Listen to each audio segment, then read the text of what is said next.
Bueno, vamos a cambiar de tema. Hoy es el Día Nacional del Trasplante de Órganos, aquí en la República Argentina. Y alguien que ha sido trasplantado ya hace algunos años atrás nos vino a acompañar, a contar un poco sus vivencias. Diego Dumont, ¿cómo te va? Bienvenido, buenas tardes, ¿cómo andás? Pepe, buenas tardes. Bien. Les saludo a la audiencia también. ¿Te cortamos la siesta? No, nosotros de largo estamos trabajando, sí. Bueno, contame un poco tu vivencia con el tema de los trasplantes. ¿Era de las personas que pensaban de que había que donar órganos antes de que te trasplanten? Qué buena pregunta. La verdad es que a mí esto me empezó... Yo estoy trasplantado de riñón, para la gente que está escuchando, y empecé muy de chiquito con la sospecha de que esto te iba a pasar porque tuve hematuria, que para la gente que por ahí no conoce es hacer pis con sangre cuando era un nene. Eso por ahí alertó a mis papás y se encontró que estábamos, no solo yo, sino mis primos y yo, en una situación con una enfermedad congénita que habíamos heredado parte de mi abuela, que no había conciencia un poco de todo esto antes y no se sabía, pero bueno, ya en mi infancia se sabía que en algún momento de la vida iba a necesitar un trasplante. O sea que no fue algo imprevisto, sino digamos algo para lo cual yo a lo largo de mi adolescencia y mi infancia me fui haciendo la idea de alguna manera. Fue quizás un poquito más traumático de lo que yo pensaba por algunos temas personales, que justamente mi papá me iba a dar ese riñón y mi viejo falleció en forma... intempestiva, abrupta, 2 meses antes de que yo necesite el trasplante, o sea que tuve que hacer diálisis. Sí.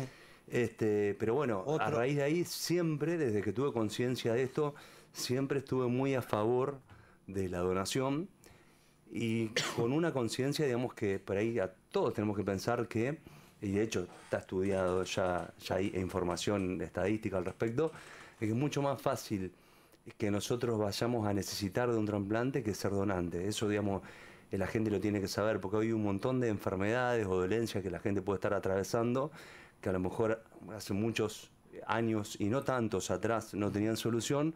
Ya hoy con un trasplante digamos, uno puede recuperar la salud. A ver, en aquel momento, estamos hablando ya de algunos años atrás, ¿no? ¿Te pusiste en la cabeza de que si no aparecía alguien que te done un órgano podías pasar a tocar el arpa, como se dice habitualmente? La enfermedad te hace consciente de la finitud de la vida que nos atraviesa a todos. Es un regalo eso. Sí. Es un regalo porque a mí me ha tocado, yo tengo 47 años actualmente, y me ha tocado ya enterrar un montón de amigos que no tenían nada. Sí. Y que cuando terminamos el secundario, yo terminé un poco a los ponchazos, porque justamente fue en quinto año, fin de quinto año que empecé con esto. Y la verdad que es un regalo pensar la vida como cada instante que vivimos, pensar en el poder lo escuchaba a la Nata antes de morir, una entrevista que había dado donde hablaba de la eventualidad. Yo creo que la vida está asignada por la eventualidad. Cualquiera de nosotros, la vida nos puede cambiar en un segundo.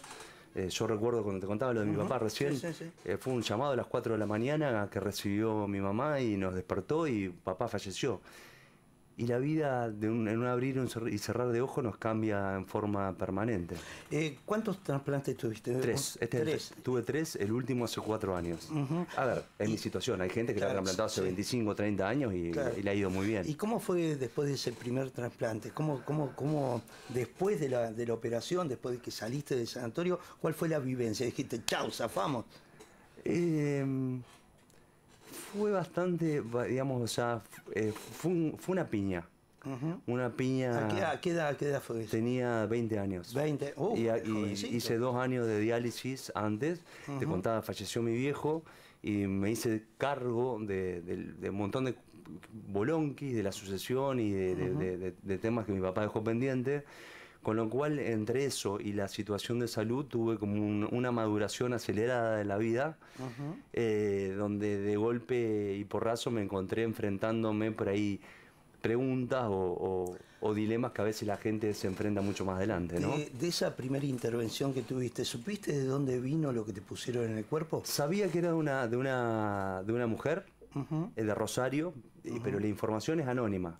Si uno empieza a escarbar y a lo mejor consigue, digamos, que la familia esté de acuerdo, la familia del donante, pues hay gente que ha logrado establecer un vínculo. En mi caso puntual no, le he hecho un agradecimiento a Dios y a esa persona, digamos, en mis oraciones, pero nunca conocí a la familia. Y la última vez cuando te trasplantaron, a ver, ¿cómo fue la sensación? Decir otra vez. Un milagro, porque a medida que uno se va, digamos, enfrentando procesos de trasplantes sucesivos, es como, yo siempre le explico a mis amigos que es como cuando vos te clavas una espina en el dedo que se te hace una aureola, porque tu cuerpo está tratando de sacar algo afuera que no es tuyo. Claro. Bueno, en el caso de los trasplantes sucede un poco lo mismo. El cuerpo genera anticuerpos para digamos, claro, hay algo que no es eso, original, no es tuyo, y de alguna manera, digamos, lo empieza a atacar. Y eso digamos, se contrarresta con los medicamentos que toma una persona trasplantada, que son los inmunosupresores. Pero el cuerpo guarda cierta memoria a medida que van pasando los siguientes trasplantes, entonces cuando uno va a superar un trasplante siguiente, siempre es más difícil que el anterior porque el nivel de anticuerpos en sangre es mayor. El último trasplante, ¿quién sabés? O sea, los otros dos, ¿sabés quién te donó? El segundo, sí, el segundo fue mi hermana. Y fue un acto de amor hermoso que no voy a olvidar nunca. ¿Tu hermana se llama Viviana? Sí. Ponete los auriculares porque te está escuchando. Hola, Viviana. No, me va a matar. ¿Hola? Hola, ¿cómo les va? Bueno, pero bien.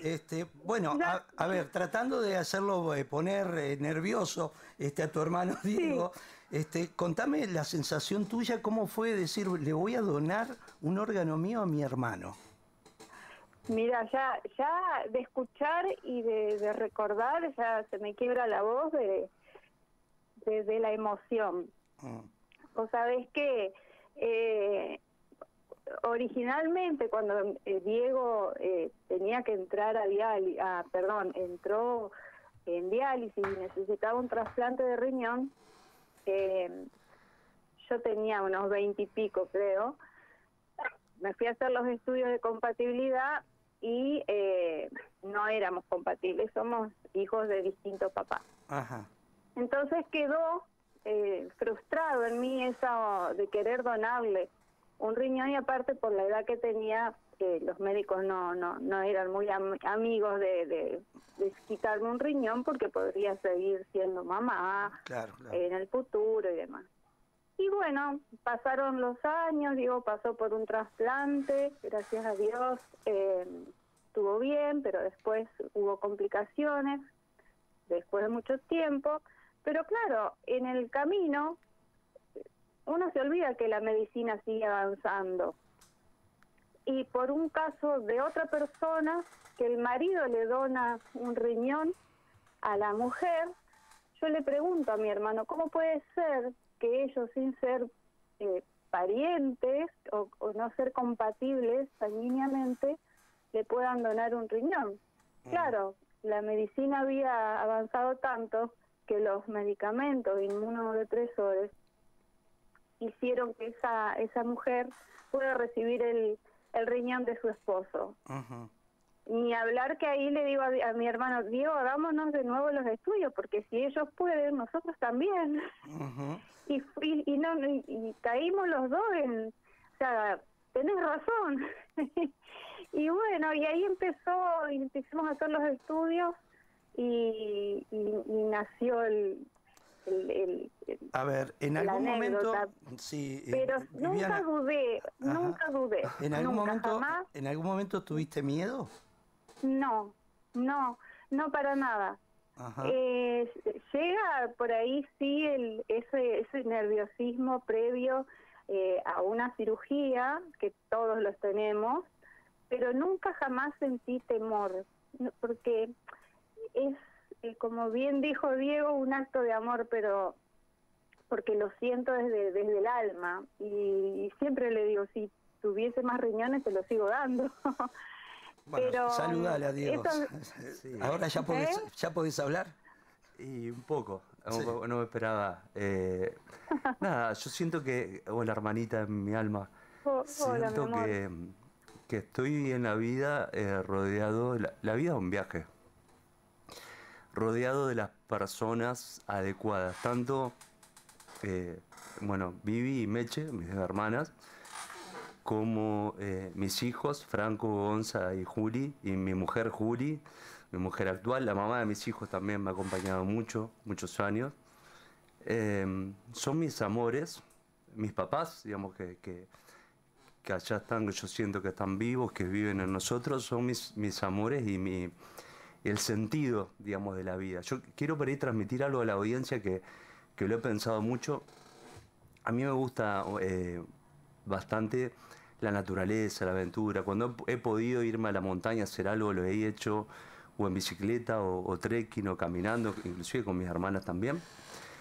Y hace 2, 3 meses hice una aventura pendiente que tenía, que hice un trekking de 3 días al Valle de las Lágrimas, donde cayó el avión de los uruguayos. Después de haber leído el libro de Nando Parrado, para mí era una materia pendiente. Ese libro, cuando cuentan la historia que todos conocen, que cae el avión en el medio del valle, y no había nada, no había vida, no había musgos, no había animales, no había insectos, y ellos sintieron que eran una anomalía. Y yo desde el momento que leí eso en el libro hasta que terminé la última hoja, terminé de leer el libro literalmente llorando, me sentí identificado. Yo a los 17 años, cuando me tocó pasar lo que pasé, yo sentí que mi vida era una anomalía y que yo no sabía lo que iba a pasar, no dentro de 10 o 20 años, que por ahí la pregunta que por ahí cuando un estado de salud uno se pregunta. No sabía qué iba a pasar mañana, claro, el instante siguiente.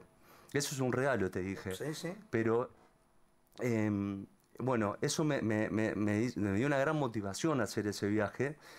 Y hay otra parte del libro, y a esto quiero llegar, que es cuando Nando habla con uno de sus compañeros, que se llama Arturo, que fallece en el accidente, pero cuando estaba agonizando los últimos días, Nando tenía una gran resistencia con Dios, ¿no? Por lo que le estaba pasando, es lógica. Y Arturo le dice palabras más, palabras menos: Nando, Dios está, tenés que seguir creyendo. No estamos solos, nos tenemos a nosotros. Digamos, el amor es lo que nos va a sacar acá adelante. Y él fallece, su amigo, y cae en una reflexión que para mí es una bandera de vida, que él se da cuenta que lo contrario de la muerte no es la vida o la salud, digámosle. Sí. Lo contrario de la muerte es el amor. Buenísimo. Entonces, cuando uno cae en la cuenta de eso, aún en la situación de vida que a cualquier oyente que pueda estar escuchando esta entrevista esté, las personas como Vivi, como Meche, como mis hijos, como Juli, como la mamá de mis hijos en su momento, Juli, o mi mujer actual, que seguramente está escuchando, son las personas que nos acompañan y que le dan sentido a cada día de nuestras vidas, a cada minuto, cada respiro de nuestras vidas.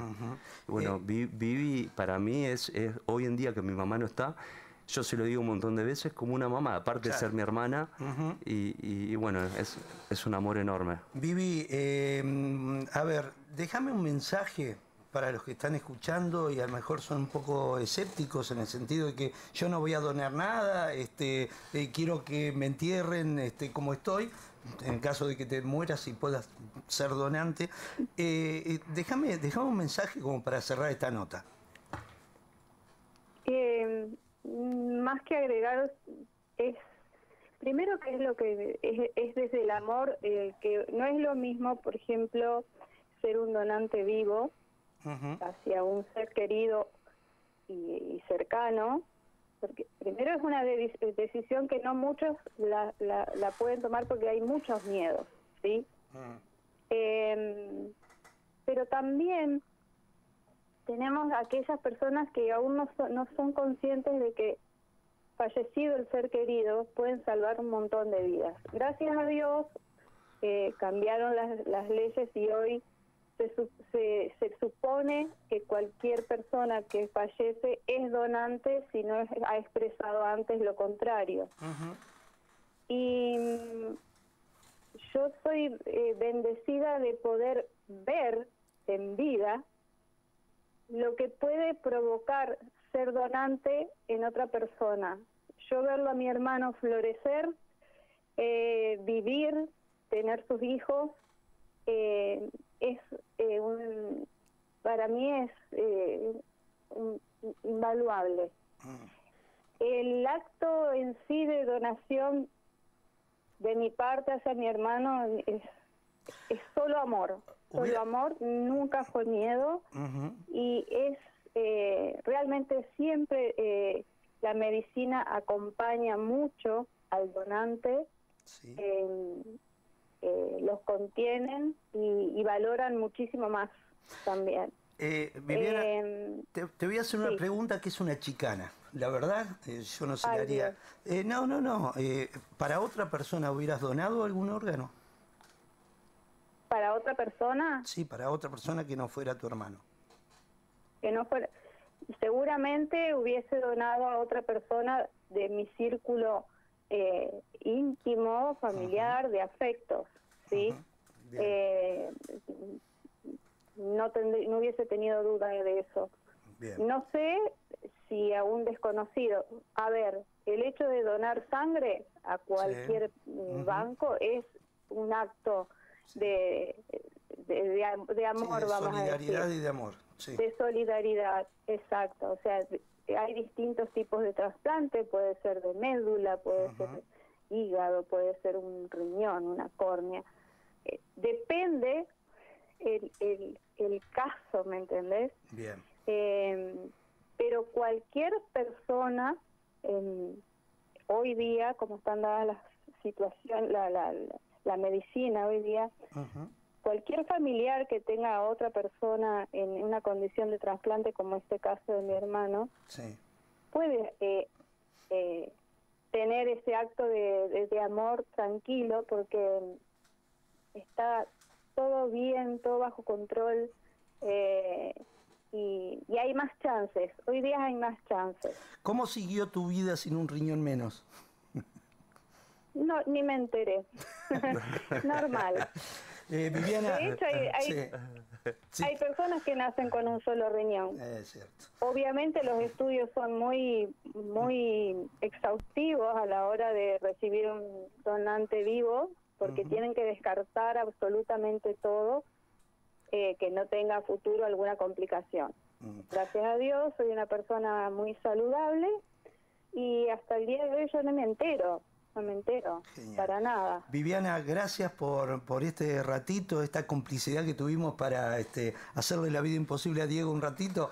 Un beso grande y gracias por estos minutos. No, gracias a ustedes por la invitación. Dale. Y decirle a mi hermano que lo amo con toda mi alma. Te estoy escuchando, te amo hermanita, me va a matar. Te amo, hermanito. Chao, gracias. Chao. Chao. Bueno, ¿cómo cerramos esto? ¿Me querés hacer emocionar a mí? Sí, la verdad que me sorprendiste. Me costó un rato poder hablar, menos mal que hablaste vos antes.